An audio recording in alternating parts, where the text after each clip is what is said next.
નમસ્કાર, દૂરદર્શન સમાચારમાં આપનું સ્વાગત છે. જોઈએ અત્યાર સુધીના સમાચાર.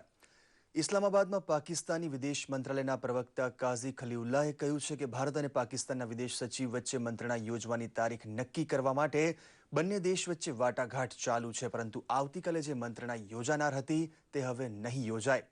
જૈશ એ મોહમ્મદના વડા મૌલાના મસૂદ અઝહરની અટકાયત વિશેના સમાચાર કન્ફર્મ કરવાનો પણ તેમણે ઇનકાર કર્યો હતો. બીજી બાજુ પેરિસથી દિલ્હી પહોંચી ચૂકેલા રાષ્ટ્રીય સુરક્ષા સલાહકાર અજીત દોવલ અને પ્રધાનમંત્રી વચ્ચે બેઠક યોજાયા બાદ સાંજ સુધીમાં ભારત પોતાનું વલણ સ્પષ્ટ કરી દેશે.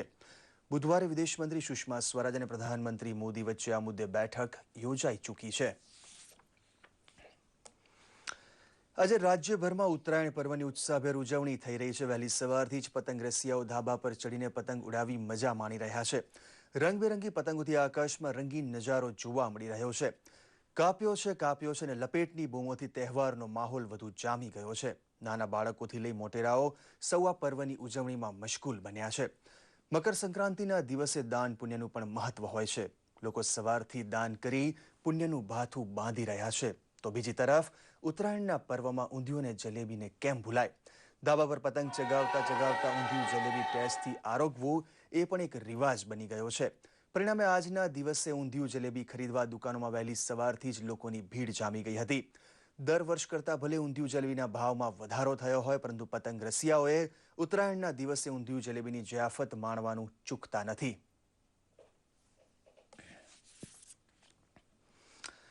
ઉત્તરાયણ પર્વ નિમિત્તે ભારતીય જનતા પાર્ટીના રાષ્ટ્રીય અધ્યક્ષ અમિત શાહ અમદાવાદની મુલાકાતે છે. આજે અમિત શાહે ભાજપના કાર્યકર્તાઓ સાથે પતંગ ચગાવી ઉત્તરાયણ પર્વની ઉજવણી કરી હતી.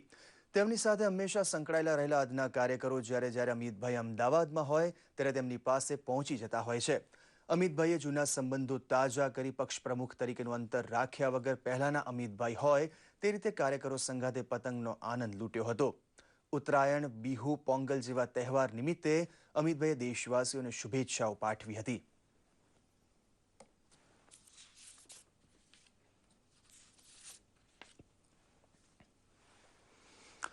આજે દેશભરમાં બિહુ, પોંગલ અને મકર સંક્રાંતિના પર્વની ઉત્સાહભેર ઉજવણી થઈ રહી છે. લોકો સંપૂર્ણ શ્રદ્ધાભાવ સાથે તામિલનાડુમાં પોંગલ, ગુજરાતમાં ઉત્તરાયણ અને આસામમાં બિહુની ઉજવણી કરી રહ્યા છે.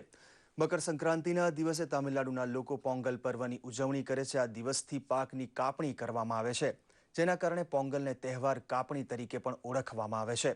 આસામમાં બિહુ તરીકે આ તહેવારની ઉજવણી કરાય છે. આ જ રીતે સમગ્ર ભારતમાં આ તહેવાર વિવિધ પ્રકારે મનાવવામાં આવે છે. તો બીજી તરફ મકર સંક્રાંતિના દિવસે સૂર્ય મકર રાશિમાં પ્રવેશ કરે છે, જેથી આ તહેવારને મકર સંક્રાંતિ પણ કહેવાય છે.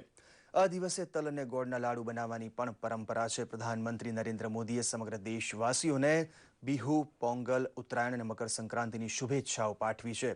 બીજી તરફ હરિદ્વારમાં અર્ધકુંભ મેળાની રોનક જોવા મળી રહી છે.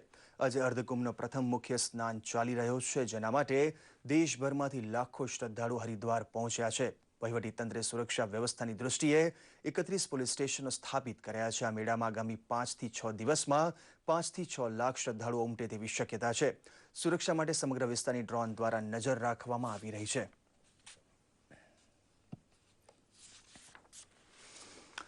હિંમતનગર મહિલા પોલીસ સ્ટેશનના મહિલા પીએસઆઈ યશોદાબેન લેઉઆને આજે ₹12,000ની લાંચ લેતા સાબરકાંઠા એસીબી પોલીસે રંગે હાથ ઝડપી પાડ્યા હતા.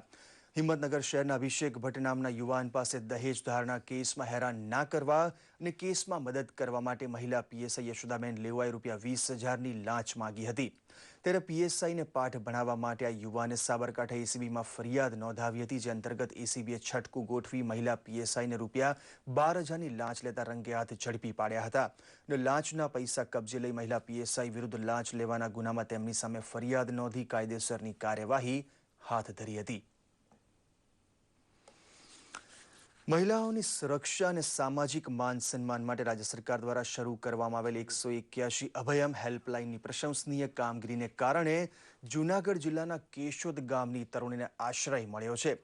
કેશોદ ગામે રહેતી કૃષ્ણા નામની સગીરના લગ્ન તેમની ઈચ્છા વિરુદ્ધ કર્યા બાદ સાસરીના ત્રાસથી કંટાળીને તે કેશોદ પરત આવી હતી, પરંતુ અહીં પણ માવતરે તેનો સ્વીકાર ન કરી ફરી સાસરે જવા દબાણ કરતા તરુણીએ 181 મહિલા હેલ્પલાઇનનો સંપર્ક સાધતા તાત્કાલિક મહિલા કાઉન્સિલરની ટીમ સ્થાનિક પોલીસ સાથે કેશોદ પહોંચી હતી અને તરુણીને મુક્ત કરી જૂનાગઢના શિશુ મંગલ સંસ્થામાં સોંપી હતી.